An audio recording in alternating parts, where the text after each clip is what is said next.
ಇಲ್ಲಿ ಮೇಜರಿಂಗ್ ಕಪ್ಪಲ್ಲಿ 1.5 ಲೋಟ ಅಕ್ಕಿ ತೊಗೊಂಡಿದ್ದೀನಿ. ಸ್ವಲ್ಪ 2 ಸ್ಪೂನ್ ಮೆಂತ್ಯ ತೊಗೊಂಡಿದ್ದೀನಿ. ಇದನ್ನು ಕ್ಲೀನಾಗಿ ತೊಳ್ಕೊಳ್ತೀನಿ.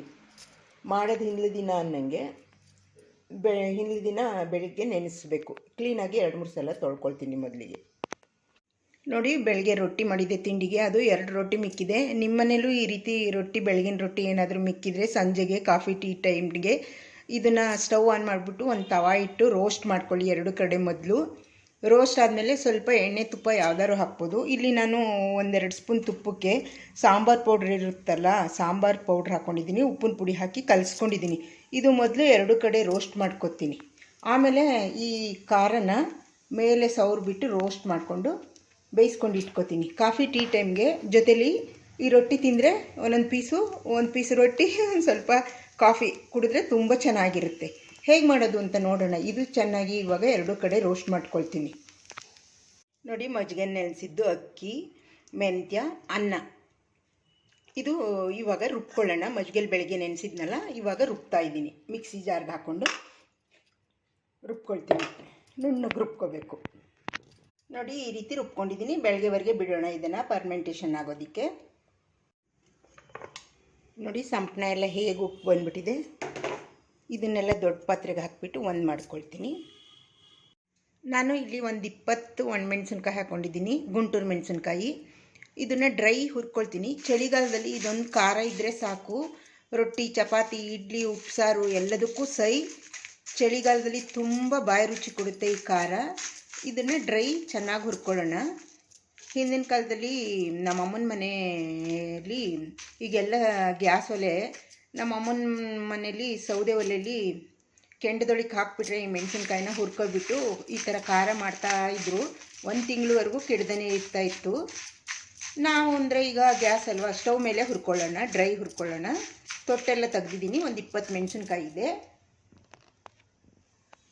ಇದಕ್ಕೆ ಬೆಳ್ಳುಳ್ಳಿ ತೊಗೊಂಡಿದ್ದೀನಿ, 1 ಗೆಂಡೆ, ಜೀರಿಗೆ 1 ಸ್ಪೂನ್ ಮೆಣಸು, ಉಪ್ಪು ತೊಗೊಂಡಿದ್ದೀನಿ, ಕರಿಬೇವಿನ ಸೊಪ್ಪು, ಕೊತ್ತಂಬರಿ ಸೊಪ್ಪು, ಒಂದು ಸ್ವಲ್ಪ ಹುಣಸೆ ಹಣ್ಣು.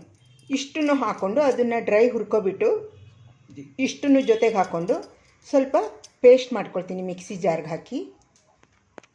ನೋಡಿ, ಇಷ್ಟು ಹುರ್ಕೊಂಡಿದ್ದೀನಿ. ಇವಾಗ ಇದೆಲ್ಲ ಸಾಮಾನು ಹಾಕಿ ರುಬ್ಕೊಳ್ತೀನಿ ನೀರು ಹಾಕಿ. ನೋಡಿ, ಕೆಂಪು ಮೆಣಸಿನ್ಕಾಯಿಂದು ಉಪ್ಸಾರು ಖಾರ ಈ ರೀತಿ ರುಬ್ಕೊಂಡಿದ್ದೀನಿ. ಇದನ್ನು ಡಬ್ಬಿ ಒಳಗೆ ಹಾಕಿಟ್ಟು ಫ್ರಿಜ್ ಒಳಗೆ ಇಟ್ಕೊಂಡ್ರೆ 1 ತಿಂಗಳವರೆಗೆ ಉಪ್ಸಾರು ಮಾಡಿದಾಗ ನಾವು ಹಾಕ್ಕೋಬೋದು. ಈ ಚಳಿಗಾಲದಲ್ಲಿ ಯಾವ ಸಾರು ರುಚಿ ಬರೋಲ್ಲ. ಉಪ್ಸಾರು ಮಾಡಿಕೊಂಡು ಈ ಖಾರ ಹಾಕ್ಕೊಂಡು ನಿಂಬೆ ಹುಳಿ ಹಿಂಡ್ಕೊಂಡು ಸಾರನ್ನು, ಮುದ್ದೆ ಎಲ್ಲ ತಿನ್ಬೋದು. ಇವಾಗ ಇದನ್ನು ಡಬ್ಬಿಗೆ ಹಾಕ್ಕೊಂಡು ಇಟ್ಕೊಳ್ತೀನಿ. ಈ ರೀತಿ ನೀವು ಮಾಡ್ಕೊಳ್ಳಿ ಉಪ್ಸಾರು ಖಾರ. ನೋಡಿ, ಇವಾಗ ದೋಸೆ ಕಲರ್ ಬರೋಕ್ಕೆ 1 ಸ್ಪೂನ್ ಸಕ್ಕರೆ ಹಾಕ್ತೀನಿ. ರುಚಿಗೆ ತಕ್ಕಷ್ಟು ಉಪ್ಪಿನ ಪುಡಿ ಹಾಕ್ತೀನಿ. ಇವಾಗ ಇದನ್ನೆಲ್ಲ ಮಿಕ್ಸ್ ಮಾಡಿಬಿಟ್ಟು ದೋಸೆ ಮಾಡೋಣ. ಸೋಡಾ ಮಾತ್ರ ಹಾಕಲ್ಲ ನಾವು. ಇದನ್ನೆಲ್ಲ ಮಿಕ್ಸ್ ಮಾಡಿಬಿಟ್ಟು ದೋಸೆ ಮಾಡ್ತೀನಿ ಇವಾಗ. ನೋಡಿ, ಸ್ಟವ್ ಆನ್ ಮಾಡಿ ದೋಸೆ ತವಾ ಇಟ್ಟಿದ್ದೀನಿ. ಇವಾಗ ದೋಸೆ ಒಂದು ಸೌಟ್ ತಗೊಂಡು, ಮೊದಲನೇ ದಿವಸ ಸ್ವಲ್ಪ ದಪ್ಪನೇ ಬರುತ್ತೆ, ಎಣ್ಣೆ ಹಾಕ್ಬಿಟ್ಟಿದ್ದೀನಿ ತವಾಗೆ. ನಮಗೆ ಹೇಗೆ ಬೇಕು, ತೆಳ್ಳಗೆ ಬೇಕು, ಹೇಗೆ ಬೇಕು ಹಾಗೆ ಹುಯ್ಕೊಳ್ಳೋದು.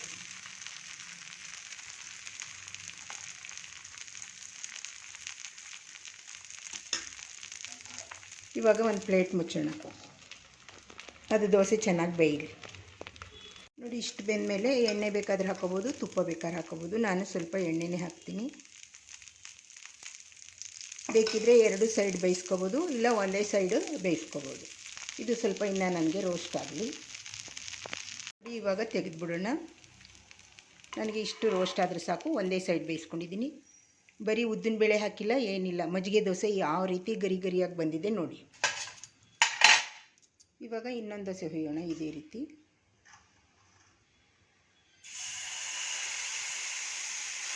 ಎರಡನೇ ದೋಸೆ ಚೆನ್ನಾಗಿ ಬರುತ್ತೆ. ಮೊದಲನೇ ದೋಸೆ ನಾವು ತವಾಗೆ ಎಣ್ಣೆ ಹಾಕ್ಬಿಟ್ಟಿರ್ತೀವಿ, ಇನ್ನು ತೆಗೆಯೋಕ್ಕೆ ಆಗಲ್ಲ.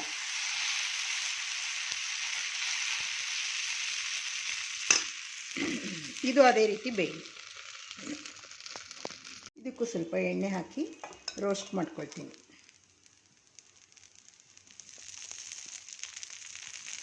ಸ್ವಲ್ಪ ರೋಸ್ಟ್ ಆಗಿ, ಇಷ್ಟು ರೋಸ್ಟ್ ಆದರೆ ಸಾಕು. ಈ ರೀತಿ ದೋಸೆ ಮಾಡ್ಕೊಳ್ಳೋದು. ಮಜ್ಜಿಗೆ ದೋಸೆ ತುಂಬ ಚೆನ್ನಾಗಿರುತ್ತೆ. ನೆಲ್ಲಿಕಾಯಿ ಚಟ್ನಿ, ಉಪ್ಪು ಸಾರು, ಖಾರ, ಮೊಸರು, ಈ ರೀತಿ ಮಜ್ಜಿಗೆ ದೋಸೆ ನೀವು ಮನೇಲಿ ಮಾಡ್ಕೊಂಡು ತಿನ್ನಿ, ತುಂಬ ಚೆನ್ನಾಗಿರುತ್ತೆ. ಸ್ಟವ್ ಆನ್ ಮಾಡಿ ಕುಕ್ಕರ್ಗೆ ಸ್ವಲ್ಪ 3 ಸ್ಪೂನ್ ಎಣ್ಣೆ ಹಾಕಿದ್ದೀನಿ. ಇವಾಗ ಚಕ್ಕೆ, ಮೊಗ್ಗು, ಲವಂಗ, ಏಲಕ್ಕಿ, ಅನಾನಸ್ ಹೂವು, ಪಲಾವ್ ಎಲೆ, ಕಪ್ಪು ಏಲಕ್ಕಿ, ಚಕ್ಕೆ ಪುಡಿ ಹಾಕ್ಕೊಂಡಿದ್ದೀನಿ. ಸ್ವಲ್ಪ ಹಿಂಗೆ ಹಾಕ್ತೀನಿ.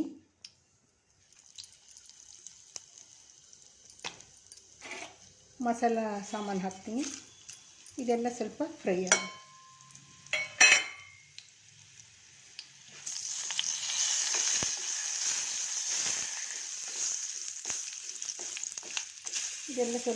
ಆಗಲಿ ಸ್ವಲ್ಪ ಈರುಳ್ಳಿ ಹಾಕ್ತಾಯಿದ್ದೀನಿ.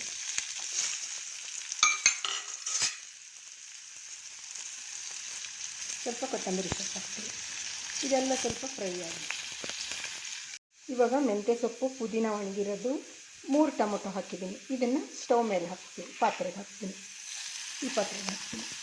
ಇಲ್ಲಿ ಸ್ವಲ್ಪ ತೆಂಗಿನಕಾಯಿ ತೊಗೊಂಡಿದ್ದೀನಿ, ಶುಂಠಿ, ಬೆಳ್ಳುಳ್ಳಿ, ಕೊತ್ತಂಬರಿ ಸೊಪ್ಪು, ಹಸಿಮೆಣಸಿನ್ಕಾಯಿ ಮತ್ತು ಕರಿಬೇವು. ಇದನ್ನು ಸ್ವಲ್ಪ ನೀರು ಹಾಕ್ಕೊಂಡು ಪೇಸ್ಟ್ ಮಾಡ್ಕೊಳ್ತೀನಿ, ಮಿಕ್ಸಿ ಜಾರ್ಗೆ ಹಾಕಿ. ಸ್ವಲ್ಪ ಉಪ್ಪು ಹಾಕ್ತೀನಿ. ಸ್ವಲ್ಪ ಮುಳ್ಕಾಳು ಹಾಕ್ತೀನಿ.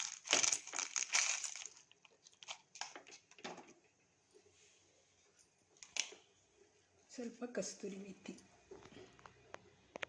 ಇವಾಗ ರುಬ್ಬಿರೋ ಪೇಸ್ಟ್ ಹಾಕ್ತೀನಿ. ಉಪ್ಪು, ರುಬ್ಬಿರೋದು ಎಲ್ಲ ಹಾಕಿದ್ದೀವಿ. ಇವಾಗ ಅಕ್ಕಿ ಹಾಕಿಬಿಟ್ಟು ಮಿಕ್ಸ್ ಮಾಡ್ತೀನಿ. ಎಲ್ಲ ಮಿಕ್ಸ್ ಮಾಡಿದ್ದೀನಿ. ಒಂದು ಅಕ್ಕಿಗೆ 2 ನೀರು ಅಂತ ಮಿಕ್ಸಿ ಜಾರ್ಗೆ ಹಾಕ್ಕೊಂಡಿದ್ದೀನಿ.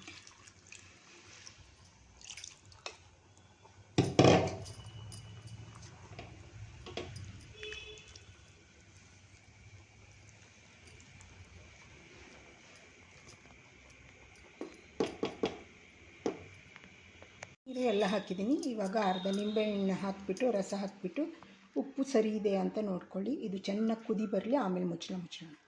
ಇವಾಗ ನಿಂಬೆ ರಸ ಹಾಕ್ತೀನಿ. ನೋಡಿ, ಕುದಿ ಬಂದಿದೆ. ಇವಾಗ ಮುಚ್ಚಳ ಮುಚ್ಚಿ 2 ವಿಷಲ್ ತಗೊಂಡ್ರೆ ಮೆಂತ್ಯ ಸೊಪ್ಪಿನ ಬಾತು ರೆಡಿ. ಇವಾಗ ಮುಚ್ಚಳ ತೆಗಿಯೋಣ.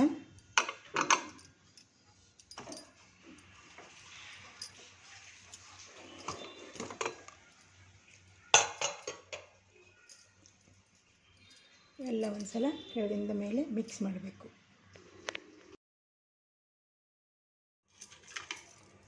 ಇಲ್ಲಿ ಸೌತೆಕಾಯಿ ತೊಗೊಂಡಿದ್ದೀನಿ, ಸ್ವಲ್ಪ ಕೊತ್ತಂಬರಿ ಸೊಪ್ಪು, ಮೂಲಂಗಿ, ಹಸಿಮೆಣಸಿನ್ಕಾಯಿ. ಈ ಮೂಲಂಗಿನ ಸಿಪ್ಪೆ ತೊಗೊಂಡು ಬಜ್ಜಿ ಮಾಡ್ಕೊಳ್ಳೋಕ್ಕೆ ಸಿಪ್ಪೆ ತೊಗೊಂಡು ತುರ್ಕೊಳ್ತೀನಿ. ಇವಾಗ ನೋಡಿ, ಈ ರೀತಿ ಸಿಪ್ಪೆ ಎಲ್ಲ ತೆಗೆದಿದ್ದೀನಿ. ಇದನ್ನು ಸಣ್ಣ ತುರಿಲಿ ತುರ್ಕೊಳ್ತೀನಿ. ಸ್ವಲ್ಪ ಶುಂಠಿನೂ ತುರ್ಕೊಳ್ತೀನಿ.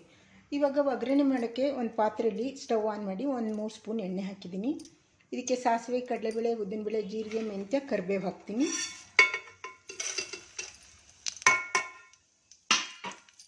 ಇದೆಲ್ಲ ಸ್ವಲ್ಪ ಚಟಪಟ ಅಂತ ಸಿಡಿಲಿ. 3 ಹಸಿಮೆಣಸಿನ್ಕಾಯಿ ಹಾಕಿದ್ದೀನಿ. ಇದನ್ನು ಸ್ವಲ್ಪ ಮೊದಲಿಗೆ ಒಗ್ಗರಣೆ ಮಾಡಿ ಇಟ್ಕೊಬಿಡ್ತೀನಿ. ನೋಡಿ, ಒಗ್ಗರಣೆಗೆ ಸ್ವಲ್ಪ ಕೊತ್ತಂಬರಿ ಸೊಪ್ಪು ಹಾಕ್ಕೊಂಡಿದ್ದೀನಿ. ಈಗ ಮೂಲಂಗಿ ತುರ್ಕೊಂಡಿದ್ದೀನಿ, ಸ್ವಲ್ಪ ಶುಂಠಿ ತುರಿ, ಈರುಳ್ಳಿ, ಕಾಯಿ ತುರಿ. ಈರುಳ್ಳಿ, ಕಾಯಿ ತುರಿ ಬಿದ್ರೇ ಟೇಸ್ಟು. ಹಸಿದು ಹಾಕ್ಕೋಬೇಕು. ಇದಕ್ಕೆ ಸ್ವಲ್ಪ ಉಪ್ಪು ಹಾಕ್ತೀನಿ. ಇವಾಗ ಇದನ್ನೆಲ್ಲ ಇದರೊಳಗಡೆ ಬಗ್ಗಿಸ್ಕೊಳ್ಳೋಣ. ಇವಾಗ ಉಪ್ಪೆಲ್ಲ ಹಾಕಿದ್ದೀವಿ. ಈಗ ನಮ್ಗೆ ಎಷ್ಟು ಬೇಕೋ ಅಷ್ಟು ಮೊಸರು ಹಾಕ್ಕೊಂಡು ಮಿಕ್ಸ್ ಮಾಡ್ಕೊಳ್ಳೋಣ.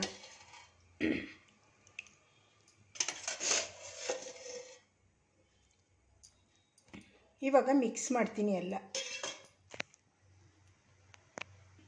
ನೋಡಿ, ಅವರೆಕಾಳು, ಮೆಂತ್ಯ ಸೊಪ್ಪಿನ ಪಲಾವ್, ತುರಿದ ಮೂಲಂಗಿ, ಮೊಸರು ಬಜ್ಜಿ, ಸೌತೆಕಾಯಿ, ಮಜ್ಜಿಗೆಯೊಂದಿಗೆ ಸರ್ವ್ ಮಾಡಿಕೊಂಡು ತಿನ್ಬೋದು. ಈ ರೀತಿ ಸರ್ವ್ ಮಾಡಿ ಕೊಡಿ.